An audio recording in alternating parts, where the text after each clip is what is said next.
"Mom, step away from the woman and keep your hands where we can see them." That was the first thing my wife, Sarah, heard while tying her shoelaces on our front lawn that morning. She glanced up, part confused, part amused, only to find two police officers with their hands hovering near their weapons, watching her like she was about to rob a convenience store. She stood up slowly, calm and composed, dressed in worn-out joggers, a hoodie, and with her legally holstered firearm on her hip. One officer looked uneasy, while the other was already on his radio, reporting something. He said, "Female suspect is armed, potential threat, neighborhood complaint," and the moment that came out of his mouth, the first officer's eyes dropped to the badge casually clipped to Sarah's waistband. That's when the real panic started, but not from Sarah, half from them. Both officers immediately backed away like they'd seen a ghost. One of them stammered, "Chief Bennett?" "Waiter broken by your chief, Sarah Bennett." "Oh my God." Across the street stood Karen Franklin, president of the Ho, looking smug with her little dog in one arm and her phone in the other, whispering into it like she was narrating a live crime thriller. What she didn't realize was that the woman she just reported as a supposed armed threat wasn't just any citizen. Sarah was the newly appointed chief of police, and Karen had just committed a felony. But this madness didn't start that day. The tension had been growing for months. Karen had taken it upon herself to turn our quiet suburban street into her personal kingdom ever since she was re-elected as Help President for the third time, thanks to a suspiciously low voter turnout and a conveniently timed barbecue. Since then, she'd been handing out fines left and right. Grass too tall, $25. Kids drawing on the sidewalk with chalk, $50. Holiday lights still up after New Year's, $100. But her latest vexation was a rule she invented herself: no visible firearms. She said it made neighbors uncomfortable. Never mind that we lived in a state where open carry is perfectly legal, and Sarah's presence actually made people feel more secure, especially after last fall's string of home break-ins. Karen didn't see safety as she saw defiance. 2 days before the incident, Karen marched into our yard without invitation while Sarah was oiling her garden tools and told her flat out she'd be fined $500 a day for having her weapon in plain view. Sarah, calm and professional, explained that she was off duty, well within her legal rights, and that the Ho had no authority to enforce such a rule. Karen scoffed and replied, "That may apply to regular citizens, but someone in your position should know better. You're supposed to set an example, not look like you're heading into a shootout." Sarah smiled and said, "I am setting an example, Karen. One that follows the law, not one that invents it." Karen stormed off, but not before shouting, "I'll fix this." And she treated by calling 911 2 days later. As soon as Sarah stepped outside with her holster that morning, the responding officers looked visibly unsettled when they realized who she was. One began apologizing mid-sentence, saying, "Chief, we had no clue." Dispatch just said possibly armed female, and the Ho president insisted it was urgent. Sarah replied, "You were doing your job. Now, it's time for me to do mine." Karen was still nearby, puzzled why her dramatic stunt wasn't unfolding the way she'd hoped. Sarah approached her with authority and said, "Karen, you filed a false report of an armed threat. That's a serious offense." Karen blinked rapidly and squeaked, "I didn't know it was you." "You weren't in uniform. How was I supposed to know you're the chief?" "You could have been anyone with a gun." Sarah answered, "Exactly. That's why you don't make emergency calls like that without verifying. You put your neighbors in danger. You endangered officers, and now you'll be held accountable." That same evening, our doorbell rang. Not just one neighbor, 6 showed up, bringing brownies, a pie, and a case of soda. "We all saw what happened," one said. "That woman is out of her mind. What can we do to help?" The unexpected support meant a lot. Sarah never liked attention even after her promotion. She stayed under the radar. But now, the whole neighborhood saw her for who she truly was, a steady, fearless protector who didn't tolerate intimidation. Still, Karen wasn't finished. The very next day, she sent out a neighborhood bulletin accusing Sarah of threatening her with a firearm. She claimed to feel unsafe and said Sarah's presence was divisive. She even hinted that Sarah might be abusing her authority. Sarah didn't respond publicly. Instead, she reached out to the city attorney's office and filed a formal complaint citing harassment and abuse of her power. She included a transcript of the 911 call and submitted footage from her body camera which she wore even off duty after years of dealing with baseless accusations. Later that week, the city council arranged a closed-door meeting with Sarah to go over everything. She presented it all: the footage, the threats, Karen's unofficial and unlawful policies. She even revealed anonymous letters some neighbors had received warning them to avoid certain people. Letters traced back to home mailings. The council was stunned. One member remarked, "I thought hoes were about lawns and block parties. I didn't know it had turned into a dictatorship." Meanwhile, Karen was still strutting around like she'd won. Karen quickly organized an emergency home meeting, proposing a formal ban on visible firearms and even tried using her own 911 call as supporting evidence. But this time, the community had had enough. A man named Greg, usually quiet and reserved, raised his hand and spoke up. "You lied to the police about our neighbor who also happens to be the police chief. You put everyone in danger. Frankly, you're lucky we're not removing you right now." Karen flushed with embarrassment but continued to push her agenda. That's when even her own vice president began to back away. He leaned over during the meeting and whispered something to her that made her expression freeze. It was the first clear sign that her control was starting to slip. But Karen wasn't the kind to back down. In her mind, admitting fault would shatter the perfect image she had of herself. So she doubled down, calling around, digging for dirt on Sarah. She even attempted to reach out to a local newspaper reporter, hoping to leak the story. What Karen didn't realize was that the reporter she contacted had a teenage son who had once been rescued from a house fire by Sarah herself. That conversation didn't go the way she expected. Meanwhile, Sarah remained calm and composed. She didn't lash out or try to humiliate Karen. She didn't seek revenge. She simply carried on, leading with dignity and quiet strength. But I could tell she was preparing her for accountability, not revenge. A reckoning was coming, and Karen wouldn't see it until it was too late. In the aftermath of the false police report, our neighborhood was buzzing with conversation. Word spread quickly about what had happened, and Karen's tight grip over the host started to weaken. People began speaking more freely, questioning her authority and her judgment. But instead of stepping back, Karen chose to escalate. She released a full-color newsletter titled "Restoring Safety and Decency to Our Streets." It told a wildly exaggerated version of the incident, portraying herself as a terrified resident who barely survived an encounter with an unknown, armed stranger. That stranger was Sarah, though the newsletter only referred to her as a woman known to be affiliated with law enforcement, as if omitting her name somehow made the claims less slanderous. The newsletter was delivered to every home in the neighborhood, as some even found copies taped to their doors. Karen had signed it personally as Ho President, wielding the title like it made her untouchable. What she hadn't anticipated was that one particularly annoyed neighbor forwarded a copy straight to the mayor's office and city council. The note attached read, "Is this what I heard yous are paying for now?" And the timing couldn't have been worse. That very week,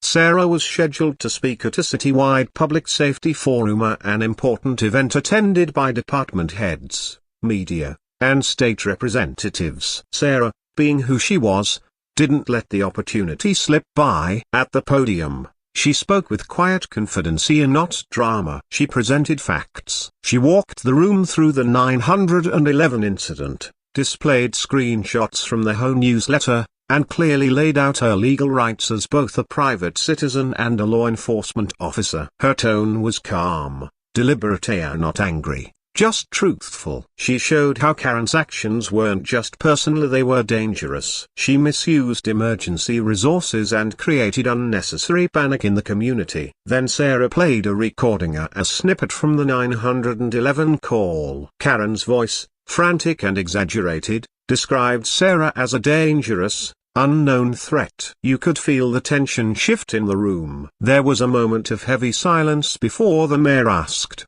"Are you saying this report was knowingly made against a law-abiding officer who lives in the community?" Sarah replied, "Yes, sir." She knew exactly who I was, and she called anyway. That wasn't fear. That was controller dressed up as panic. The fallout came swiftly. The mayor ordered a comprehensive review of Ho operations citywide. The city attorney began reviewing the legality of local Ho enforcement policies. And most gratifying of all, the Ho's vice president, Daniel Wu, privately reached out to Sarah. He apologized, explaining that he'd been steamrolled by Karen for over a year.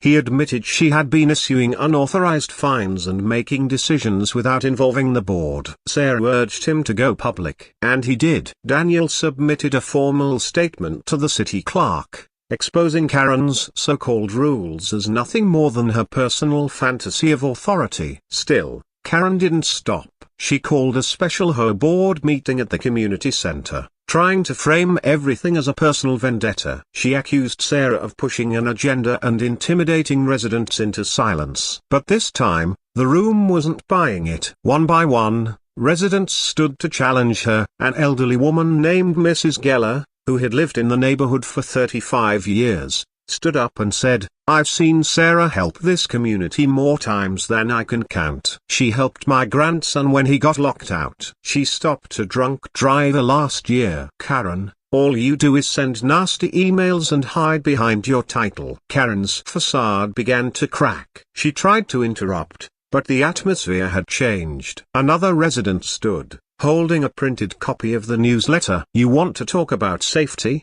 he said. "You lied to law enforcement and smeared a respected officer. That's not safety, that's slander. That's not safety. That's recklessness," the man added firmly. Karen, now visibly flustered and sweating, lashed out, accusing everyone of staging a coup against her. But when a board member calmly reminded her that the Ho bylaws allowed for a vote of no confidence if more than 10 homeowners requested it, she gave a shaky laugh. "Fine," she sneered. "Take your little vote. Let's see how loyal this neighborhood really is." The result: 28 votes to remove her. 2 wanted her to stay. 1 abstained. Karen didn't wait for the meeting to end as she stormed out in a fury, slamming the door behind her. But her unraveling was far from over. The very next morning, Sarah received a call from Internal Affairs. Though the department had initially decided not to press charges over Karen's false emergency call, new evidence had come to light. The city's legal team uncovered years' worth of Ho enforcement records, so many with Karen's solo signature where board co-signatures were required. These documents were tied to steep fines and formal complaints, some of which had ended up in civil court. The officer informed Sarah that the district attorney's office was now investigating Karen for potential fraud and abuse of authority. Karen, meanwhile, was publicly spiraling. She took to the neighborhood's online forum, posting lengthy, erratic tirades accusing Sarah of weaponizing the police against a helpless resident. She even suggested that Sarah had manipulated city officials into launching a witch hunt. But instead of support, Karen found mockery. One neighbor replied, "You called 911 on the police chief for walking around with a legal sidearm. Please sit down." Another posted a meme of Karen with a megaphone labeled "Ho Hysteria," captioned, "When you try to cancel the chief and forget she carries a badge." Desperate to regain footing, Karen filed a formal complaint with the city's Public Integrity Board. But the board didn't just dismiss her claim, they forwarded it to the Ethics Committee, flagging it as a potential abuse of city channels for personal grievances. Around the same time, Sarah agreed to a quiet, low-key interview with a local journalist reporting on rising tensions between residents and authoritarian Ho leaders across the state. The story blew up. Titled "When the Ho President Tried to Police the Police Chief," the article went viral, capturing attention far beyond their zip code. Karen, seeing the headlines, reached out to the same reporter, offering her version. But when she found out they'd be requesting the 911 transcript and board records, she quickly withdrew. At home, Sarah stayed composed, calm, even a little amused. She understood the kind of power Karen craved and how frantic people become when it slips from their grip. I remember sitting with her that weekend on our porch. Neighbors passed by, waving and stopping to drop off thank you notes, homemade cookies, even bouquets. Sarah smiled and waved, her presence quiet but commanding. There was a new resolve in her eyes, not vengeance, but a deeper plan. She wasn't plotting payback. She was laying the foundation for something better, a future where no one could use fear and authority to bully an entire neighborhood. That Sunday, the interim Ho board issued a public statement. They acknowledged the misuse of 911 and the mismanagement of Ho powers under Karen's leadership. All citations issued during her tenure were immediately suspended, and a committee was formed to completely re-evaluate the Ho's authority structure. For the first time in years, the neighborhood felt like it could breathe again. The tension that had lingered like a fog finally lifted. People no longer felt like they were one wrong step away from a fine ear or an angry email. Karen, meanwhile, had gone radio silent. Her home stayed dark for 3 days. Her SUV vanished from the driveway. Rumors swirled, but no one had seen her. The quiet didn't last. Just as life started settling back into a peaceful routine, Karen came back aloud, dramatic, and completely uninvited. She'd somehow hired a lawyer, or one of those flashy, billboard attorneys who always looked like they were melting in their commercials, and filed a lawsuit against Sarah. The charges: defamation, emotional distress, abuse of authority. The irony of Karen accusing Sarah of intimidation after calling 911 on her with a fake story was so over the top, it was nearly admirable. When Sarah read the summons, she didn't rage. She just laughed softly, the kind of laugh that says, "Of course, why wouldn't this happen too?" She just survived one storm and now had to deal with another, though this one was made of paper and poorly written legal jargon. Fortunately, Sarah didn't have to face it alone. Her brother Evan, a civil attorney with a knack for dismantling frivolous lawsuits, was more than ready to take the case. When Sarah called him, he actually sounded excited. "This thing reads like a conspiracy blog," he said after reviewing the paperwork. "She seriously wants to argue emotional distress after pulling that stunt?" Sarah gave him the green light to handle everything, then went back to work like nothing had happened. Evan, behind the scenes, was preparing a response so sharp and airtight that Karen would regret ever learning the word defamation. Meanwhile, change was in full swing within the Ho. With Karen gone and interim leadership in place, the board moved fast. They rewrote the bylaws from the ground up. A new transparency portal was launched, requiring every decision, vote, and policy change to be posted on linear with digital vote records available for all residents to see. It was the exact opposite of the secretive, power-hungry regime Karen had built. Still, not everyone was ready to move on. A small but vocal group of residents clung to the past, claiming Karen had been treated unfairly. They flooded Facebook with vague posts and thinly veiled jabs. Group chats buzzed with snide comments and vague jabs. A few of Karen's loyalists started showing up to Ho meetings, arms folded, faces tight with disapproval. But Sarah? She didn't flinch. She believed in results, not petty debates. Karen, however, wasn't done. One night, several homes awoke to find anonymous flyers slipped under their doors. Sloppily written and blatantly one-sided, the flyers painted Sarah as a rogue officer on a vendetta. They claimed the new Ho leadership were mere puppets of law enforcement, and even listed so-called warning signs to watch for, like neighbors jogging with holstered weapons or doing tactical drills. Most people laughed it off, but one especially anxious resident called 911 after spotting Sarah unloading groceries while wearing her off-duty sidearm. Again, this time,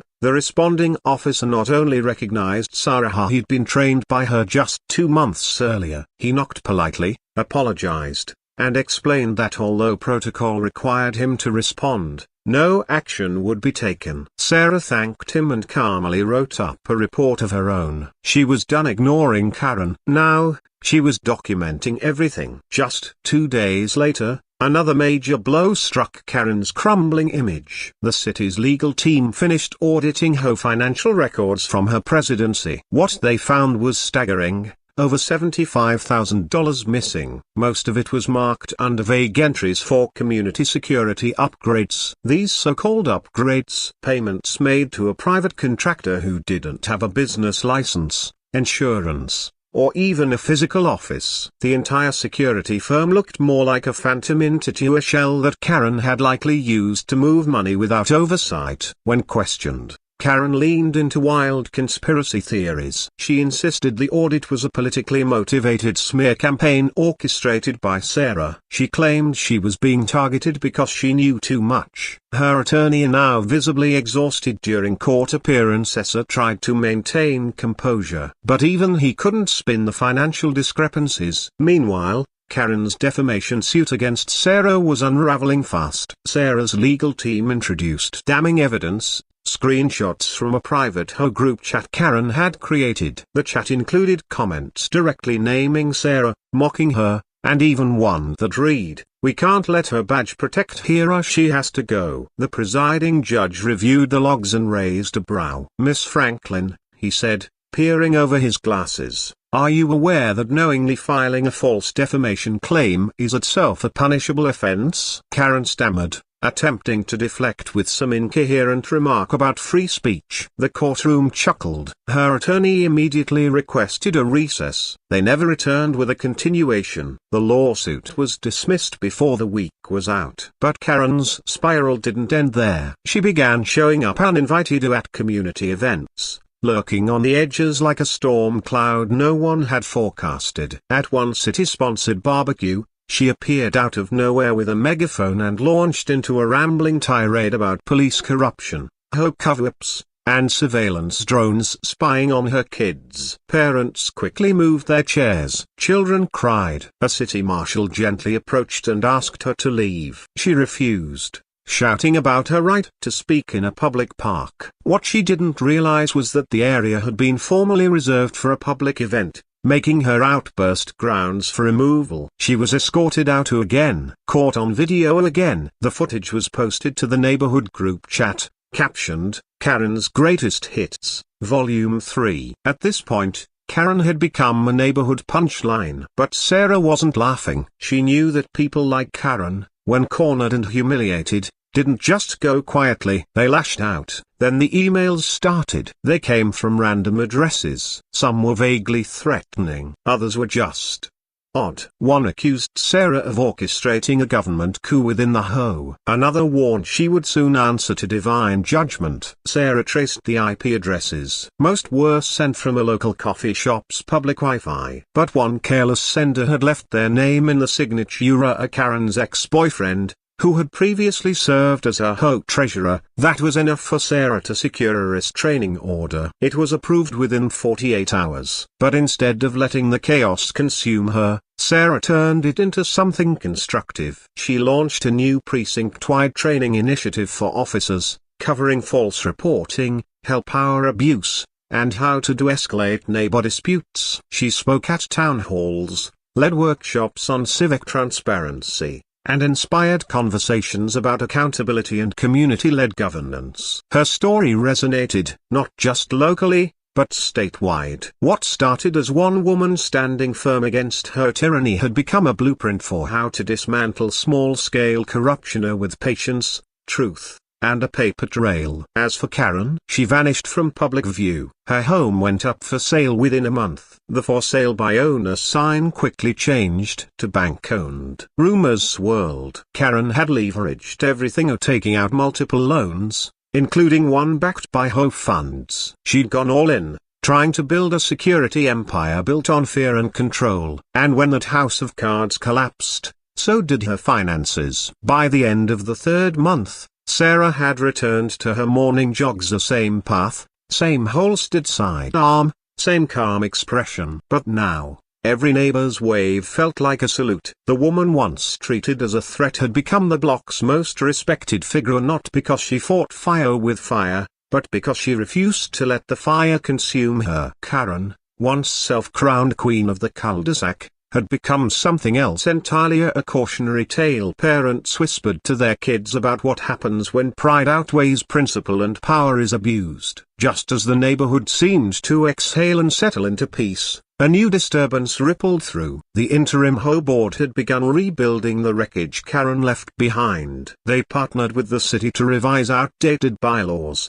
inject transparency, and restore trust in a community that had grown weary of secret fines and backroom decisions. Sarah stayed in the background, her influence subtle but significant. She wasn't interested in revenge, only in ensuring the cracks Karen had exploited were permanently sealed. She worked quietly with the board to establish a new system, community-led, not ego-driven. But Karen wasn't quite finished. One last desperate move emerged: a tip, wrapped in an anonymous envelope, delivered to City Hall and addressed to the mayor. A note inside read, "You're letting criminals run your streets." Attached were crudely photoshopped images of Sarah in fabricated, compromising scenarios. One showed her in a biker bar, another vandalizing a public building. The edits were laughable, but the effort behind them wasn't. Someone had spent time creating this fiction, believing it might still sway public perception. Sarah's reaction wasn't rage, it was fatigue. She forwarded the envelope to Internal Affairs and Digital Forensics. Within a day,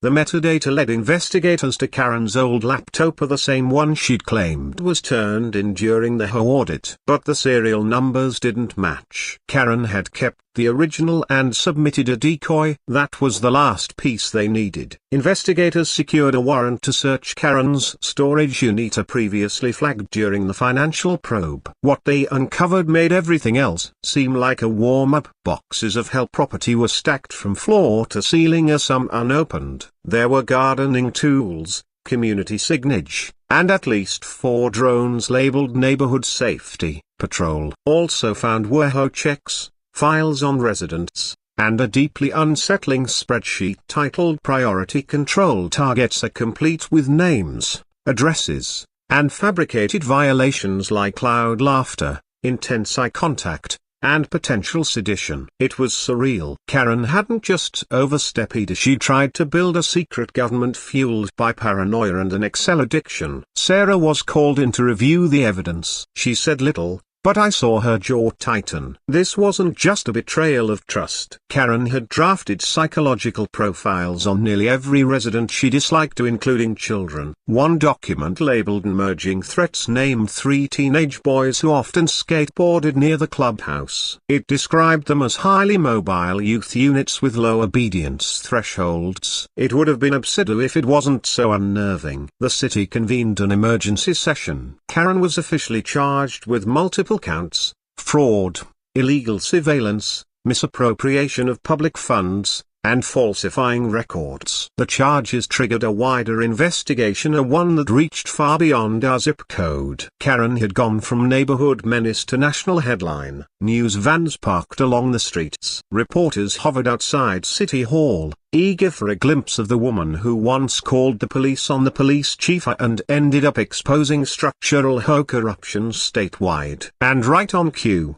Karen made her move. She gave a sit-down interview to a fringe local podcast known for conspiracy theories and unchecked claims. In it, she called herself a whistleblower, insisting Sarah had targeted her from the beginning. She said the Ho investigation was a deep state campaign meant to silence dissent. The host lapped it up, nodding enthusiastically, tossing out loaded questions, and encouraging Karen to keep digging. But what she didn't realize was, what Karen didn't know was that the podcast's technical editor was a former student of Sarah's from her law enforcement mentorship program. The moment he recognized Sarah's name in the raw footage, he contacted her precinct and handed over the full, unedited interview. In that video, Karen not only admitted to fabricating complaints, but also encouraged listeners to create their own community resistance plans. The footage was immediately submitted to the district attorney. Within 48 hours, Karen was back in court, this time not as a plaintiff,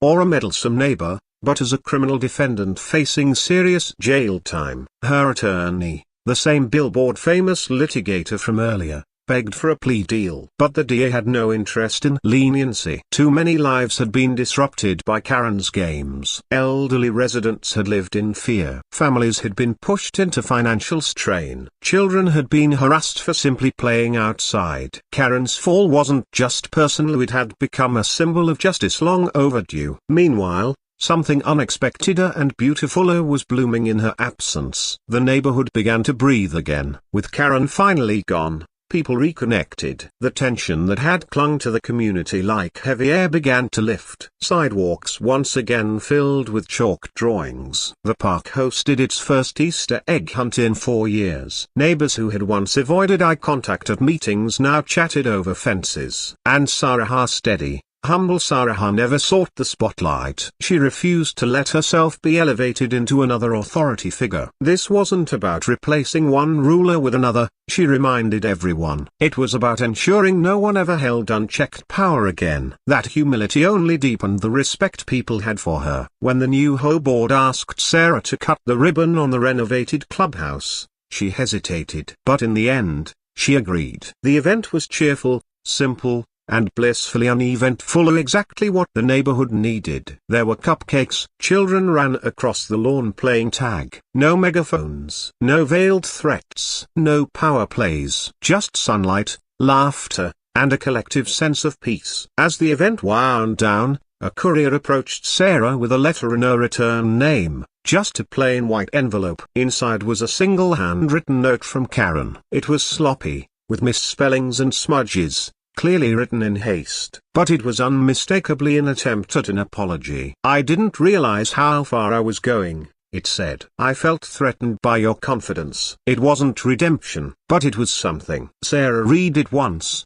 folded it carefully, and tucked it into the back of her journal without saying a word. That evening, as we sat on the porch watching the sun dip behind homes that no longer felt hostile, she said something that stuck with me. "Power doesn't always start out evil, but it turns that way when no one checks it. That's why people like Karen need people like us." I didn't respond right away. I just looked at her, remembering the lawsuits, the lies, the media's circus, and how she had weathered it all with quiet dignity. She never asked to become a symbol, but she had. In the weeks that followed, her story reached beyond the cul-de-sac. City council members cited the Karen case in hearings to revise whole laws statewide. A state senator even introduced a bill informally named after Sarah, requiring all homeowners associations to submit annual financial disclosures to local government, one step at a time. Her quiet courage was changing the system. Sarah never chased the recognition. She just kept doing what she'd always done, mentoring young officers,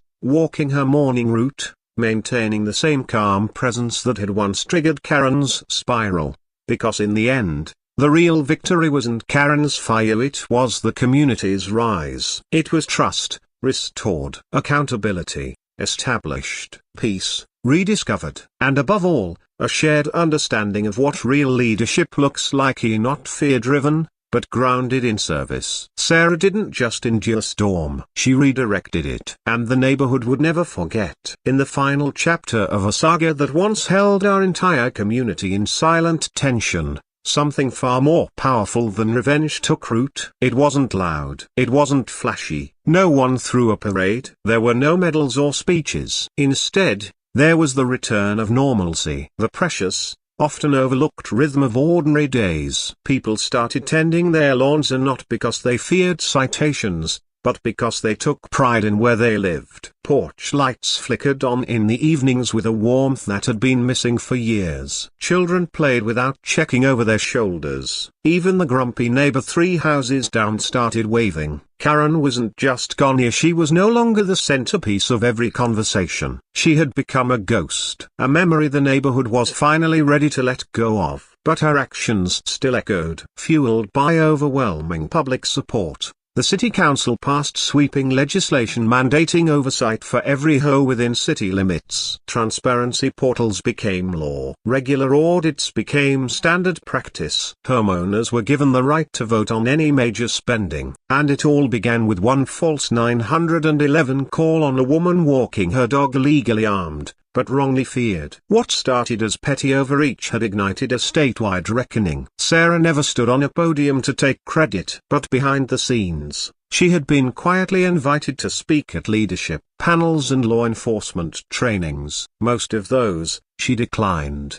Because for her, the work wasn't about recognition. It was about restoring balance. And she did. One calm step at a time. Sarah declined most speaking invitations, and not because she lacked pride in what she'd done, but because she didn't want her story to be about Karen. It had always been about something larger, stranger, something meant to last. Then, one quiet afternoon while we were sharing coffee on the porch, a message came from the district attorney's office. Karen had accepted a plea deal. She would serve a reduced sentence in exchange for full cooperation in a broader investigation, one that was now focused on her abuse in multiple neighborhoods where Karen had played a role. As it turned out, Karen had been more than just a local menace. She had served on advisory boards for at least 3 other communities, spreading her tactics like a virus disguised as structure. Her strategies had caused ripple effects well beyond our neighborhood. In return for her testimony and the surrender of her personal records,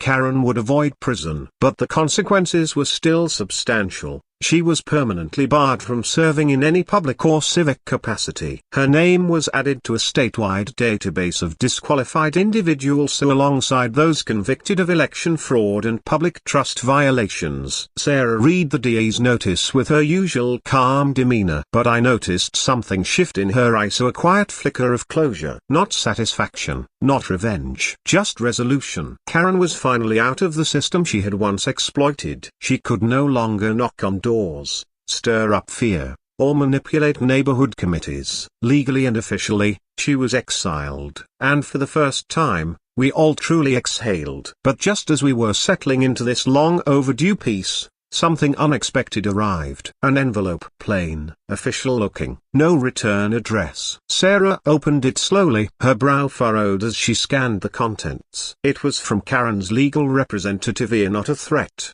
not a challenge. A notice of asset liquidation. Karen had been ordered to sell off her home, her car, and several personal possessions to repay the restitution for her misuse of HO funds. Attached was an itemized inventory list. One entry stood out, a damaged surveillance drone. Beneath that item was a small handwritten note, "For Chief Bennett, with regret." No signature. But we both knew exactly who it came from. Sarah stared at the paper for a long moment, then gently set it aside. That evening, she quietly placed the drone into a donation box during the neighborhood's tech recycling drive. She didn't want a keepsake from that chapter, as she wanted it gone, erased. The next morning, she resumed her jog. Same route, same calm, steady pace, same holstered sidearm. But something had changed. Neighbors didn't just wave anymore. Some clapped. One man offered a sharp, respectful salute. It wasn't performative. It wasn't orchestrated. It was organic, earned respect, built not from power, but from trust. Sarah had never set out to be a symbol, but she had become one nonetheless. A quiet reminder that doing the right thing might not always be easier, but it always matters. The new whole leadership,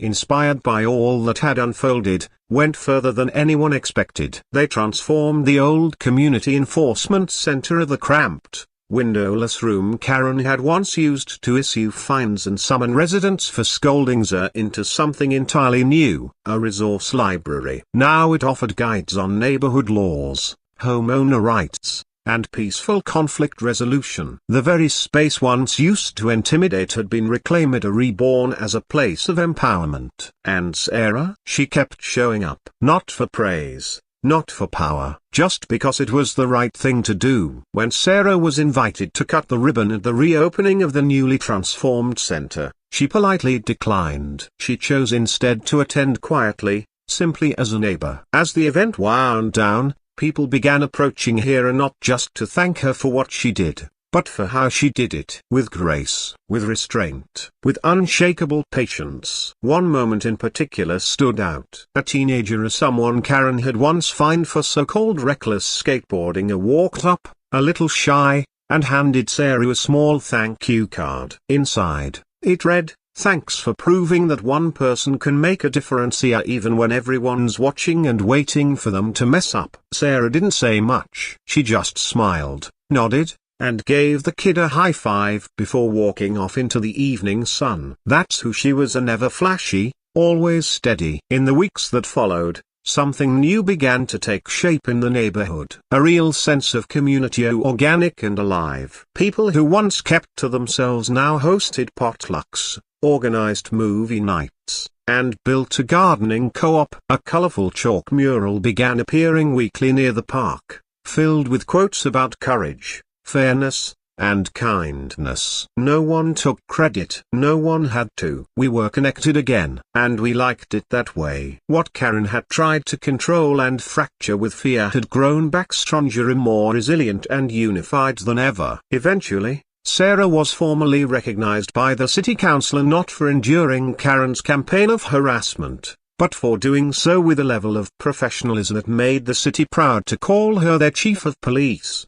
During the small ceremony, the mayor quipped, if Karen had known who Sarah really was, she probably would have chosen a different neighborhood to patrol with. Paranoia. Laughter filled the room. Sarah just smiled and replied, I'm glad she didn't. Otherwise, we wouldn't be standing here today better than we were. On the 1-year anniversary of that first incident, the neighborhood marked the day with a quiet block celebration. No speeches, no banners, just good food, music, and neighbors enjoying one another's company. As the sun dipped low, someone played a song that had, over time, become an unofficial anthem during the community's healing, an old rock ballad about resilience, standing up, and pushing through. Sarah and I stood side by side, watching kids run barefoot through the grass and adults swaying to the music under string lights. For the first time in a long while, we both felt something lift. Karen had come into our lives like a storm, violent, unpredictable, and full of threats. But Sarah had met that storm not with noise, but with calm. Not with retaliation, but with law. Not with ego, but with clarity. She didn't shout. She didn't escalate. She documented. She endured. And when the storm finally passed, what was left wasn't just a neighborhood free from tyranny. It was a community that had learned how to stand up for itself because one woman had stood up first. As we walked home under a sky dusted with stars, Sarah turned to me and said, you know, the best part of this whole mess wasn't that she lost. It's that we finally won something back at each other. I couldn't have said it better myself.